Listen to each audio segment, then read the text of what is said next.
Hi, my name is David Haas and I'm a certified financial planner. Today I want to share with you 5 important things to do when you get an inheritance.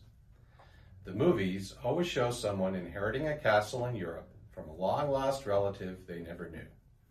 The young and beautiful person inheriting is always excited and eager to travel to Europe to inspect the wonderful estate, which is often not what was first advertised. But it always ends well. Don't you love a Hollywood ending? Real life is much more complicated. You are usually inheriting from someone you have a close relationship with, such as a parent or grandparent.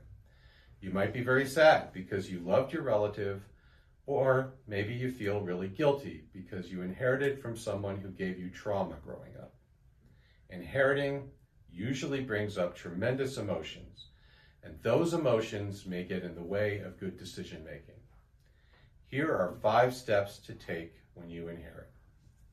Step 1, take time to grieve. Whether you loved your relative or hated them, you need to deal with your emotions. Do not make rash decisions in the middle of grieving.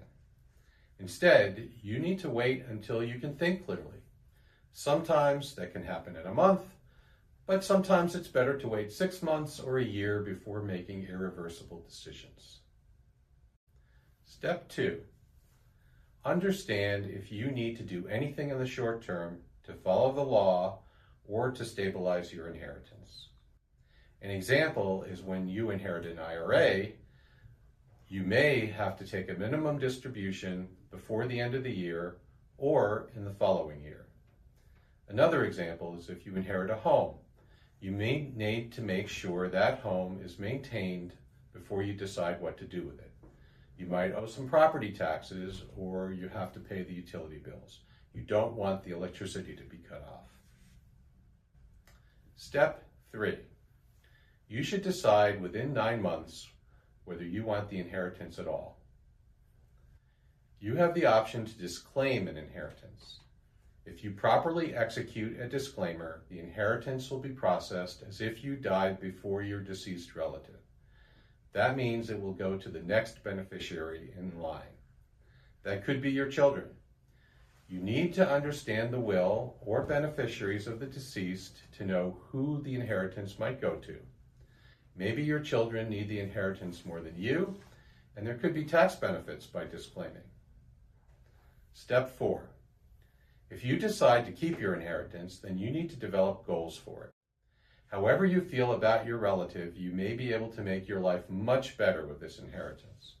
Maybe you undersaved for your retirement or have health problems that you need money to take care of. Perhaps you don't really need the money, but you could use it to take a big once-in-a-lifetime trip with your family. The point is not to randomly blow the money on frivolous things. Create some real goals and a plan to meet them. Step 5.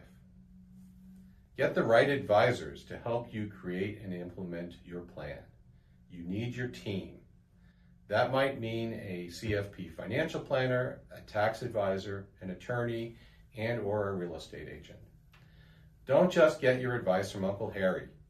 He might or might not have your best interests at heart, but Uncle Harry is probably not an expert no matter how good he sounds. A CFP financial planner who is a fiduciary will give you advice that's legally and ethically in your best interests.